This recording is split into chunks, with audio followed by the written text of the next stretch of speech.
यस वर्ष चाहिँ अलिकति हजुरले यसमा केही त्यस्तो होमवर्क गर्ने अथवा अझै पनि टाइम छ नि त, 1 महिनै छ लगभग हैन, त्यस्तो के हुन्छ व्यवस्थित कन्भोकेसन मन्त्रीज्यू?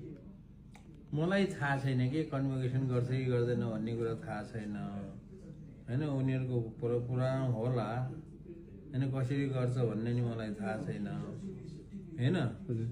किनभने त्यो टियुले गर्ने कुरा हो, त्यो भएर त्यसको बारेमा थाहै नभएको बारेमा ल भाइले भन्यो कन्भोकेसन गर्दैछ भन्ने थाहा त बल्ल अहिले पायो कि हजुर अहिलेसम्म अवगतकै गराउनु भएको छैन सिनेटको टिमले चाहिँ, किनकि हजुर पनि त्यहाँको त सहकुलपति हो नि त है। सिनेटको कुनै कहिले मिटिङ भन्नेसम्म चाहिँ थाहा छ हजुर हैन। अब त्यही सिनेटको मिटिङमै निकाल्लान् कुराहरू हैन। अब अहिलेसम्म चाहिँ मलाई थाहा छैन कि यसलाई अलि व्यवस्थित बनाउन हजुरको भूमिका रहन्छ कि रहँदैन? अब कन्भोकेसन टाइम त छ नि त, व्यवस्थित बनाउन चाहने भने त फेरि